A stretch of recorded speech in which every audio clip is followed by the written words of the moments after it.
Hi, this is Ameila and Elizabeth, and we are here with Peter from Hypocrisy. Thank you for having this interview with us today. We really appreciate it. Hey, thank you for having me. Hope you guys are doing great. Hope you are okay too. So what's been happening for you? Well, the last 1.5 years, nothing really. Vacation, I would say, for me to recharge my batteries, but also a lot of fixing of things that I had laying around and that I didn't really have any energy or time to finish. So now all my tasks are done. So I'm pretty happy. Now I'm back to zero. That's awesome. And I also saw you played Brutal Assault and Alcatraz. So how was that? It was great to be back out again. A little rusty, but other than that, it's great to play for people again, and that's the energy that you need to get fed, to keep on going. You can't just sit inside and writing music. You need to go out and get the energy from the people, the vibrations, that really feeds me a lot. What can fans expect from your new album Warship that's coming out on the 26th of November? Oh, I don't know. You tell me. I'm just so far into it, so it's really hard to have a different perspective of it. I would say it sounds more hypocrisy than ever. You got all the elements that you need. You got a fat production, and my only aim was just to make good songs. And what was your writing and recording process? It's been spread out through years because I've been so busy with everything, and so we took a little bit here, a little bit there, and so on. So in general, maybe if you squeeze all these time together, maybe it took a little bit longer than the usual recording and writing process for us, because I was so busy, with Pain and Lindemann, and also with Hypocrisy. We came down first time to Australia, I think in 2019, right? Yeah. That was, the first time in almost 30 years. But finally we found people that we can work with. And so I hope it's going to be a natural thing to come back once in a while, as soon as all this madness will slow down. Yeah, definitely. And you also went to Japan. Did you like it? Yeah, I mean, first time we were in Japan was 2002, I think. So I've been there a few times. Yeah, I really like it too. It's different from, if you're a Scandinavian guy, coming to Australia is a huge difference. And also Japan is also a huge difference. So it's great to go out and see things that you've never been able to do. If you had a normal job, or, well, you got to have a big wallet if you're going to go around the world. Like we've done for the 30 years. Yeah, definitely. What was your favorite thing in Japan? Was there something that stood out? I like the people. I like the food. That pretty much says it all. It's nice. It's clean. It is what you want, I would say. Yeah, definitely. I like the culture. Everything is really special there, I think. Yeah, one of my favorite things in Japan was the robot restaurant. I don't know if you went to it. Yeah. No, I didn't see that one. Oh, you have to go next time you're there. It's just like a show. It is crazy. I can't even describe it. I have never seen anything like it in my life. But you have to go to the robot restaurant. Another thing you have to do in Japan is there's a place called Team Lab. And it's this maze. And it's got a beanbag room and a projector room where you lie down, and a ballroom. It is the coolest thing ever. Okay. Is that in Tokyo, or is it in a different city? Or? So I think they're up to 5 team labs. Okay. Yeah. Well, I will definitely look for it next time. Yeah, definitely. And also, next, I love your album cover. It's cool. I love the spaceships and the temple. So can you tell us more about that and who designed it and the meaning behind it? Yeah, it was just an idea I had, I don't know, 2018 or something like that. And so I draw it down on a napkin in a hotel in LA because I had this idea. I was laying in bed and was, ready to go to sleep. And all of a sudden this idea pops up. And I was like, wow, that would be cool to have as a cover. And so I drew it down on a napkin, and I took a picture of it, and I sent it over to my friend from Nuclear Blast in America, Gerardo. He's the CEO of Nuclear Blast, and he helped me develop it so I could get it the way I wanted it through this guy called Blake, who did a fantastic job. Yeah, it's really cool. Yeah, and it's just also on the first song on the title track. It's really about what you see on the cover. In my theory, I think we were planted here thousands and thousands of years ago, and I think these people or beings been around for millions of years and doing study of things they plant here and see how it grows and see how it destroys itself. I think they had a major part of the Mayan people that just suddenly just disappeared from nowhere. There's no trace of them or anything. I think they came back, collect them, and took them wherever they wanted. And then, started with the humans as well, to plant it and see how it goes, Yeah. And the last 200 years, I think they changed our DNA a little bit, so we got a little bit smarter, but not too smart, because then we start getting out in space and fucking up the rest of the universe, like we do on Earth. So I think they try to keep us dumbed down, and like I said, I think it's a big experiment. And also, like you said before, your son helped you write a song on this new album, so that's also pretty cool. Yeah, he wrote Dead World. That was actually a song we had from his and my project we did on the side. We just wanted to get out some death metal riffs, and he's a fantastic drummer. He's super fast with his blasts and stuff like that. So we were just maintaining that things, and all suddenly we had 11 songs, and then we said, like, okay, either we put vocals on this or we just scrap it. And he was more, let's do something else. So we kind of scrapped it and put it on ice.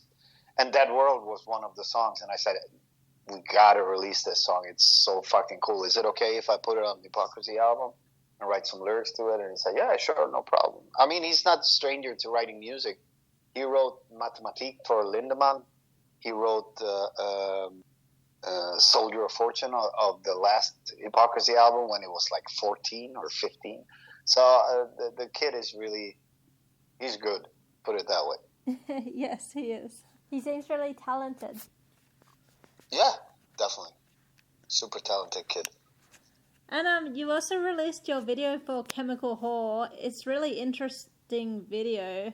And the song touches on how pill consumption has increased in society. So can you tell us more about that? Yeah, it was one of those things that I had. I mean, this lyrics are very old. So when people say, oh, it's an anti-vax song, I'm like, get a fucking grip, I wrote these lyrics like beginning of 2019. We did the video September 2019. So, I mean, it has nothing to do with any COVID or anything. It's just like the consumptions of pills and shit that we put in our bodies that we really don't need. And how Big Pharma is really controlling the addiction of everybody. Anything from benzo to you name it. And I thought it was a interesting topic for me to write about. Yeah, definitely. And I think the text at the beginning of the video really makes you think about how much we consume in society compared to what it was. So yeah. I mean, there's a lot of things for ADHD, ADD, depressions, you name it, everything, and sometimes I think we overdo it. So you've done a cover of the Beatles, so are there any other bands that you want to cover? Right now, I have no clue, to be honest. Now it's just to focus on the Hypocrisy stuff. In the future, you never know. I mean, there's so many good songs out there that feel that you want to make a contribute to, because you love the song so much. So let's see what the next one will be in the future. But that's more for Pain, Yeah, so what's happening with Pain as well? Well, for me, it's a good time now to sit and write while I'm doing promotion for Hypocrisy, because there is nothing really going on. You can't really go out and tour. So I will use my time when I feel I have something to sit and write some stuff for the next Pain album. So when Hypocrisy is done, touring every corner of the earth and so on, then boom, here we go again, but with a different band. Nice. If it works, I don't know. I don't have a crystal ball, but that's what I'm hoping for, It's all depending what my mood is, really. I can't write music when I'm in a bad mood. It has to be perfect conditions in my life. I don't know why. Some people say like, yeah, well, when artists are in deep shit and feeling bad and blah, blah, blah, they write the best songs ever. I know, but I just can't concentrate on writing music when I feel like shit. And have you ever considered doing a tour with Pain and Hypocrisy together? Would you do that? I don't know. King Diamond did it with Merciful Fate and King Diamond, but for me it's like, hello, and then, 1 hour later it's like, hello again. There's no excitement, I would say. It's just in different forms. I've done some festivals when I did both bands, but it's been like, first day you do Hypocrisy, second day you do Pain. But I don't know, to be honest, if there's any need for that. Yeah, fair enough. And time for our signature question. If you could have any band play one of your songs, which band would it be, which song would it be, and would it be in your style or their style? Oh shit, I never thought of that. I have no clue, to be honest. I really don't know. That's okay. It can literally be anyone. Like Skindred said Spice Girls, so... Yeah. Oh, I don't know. I really have no clue, to be honest. I never thought about that thought. No, fair enough. Sorry. No, that's all right. So, what's your favorite memory watching someone else perform live? Can you tell us a story?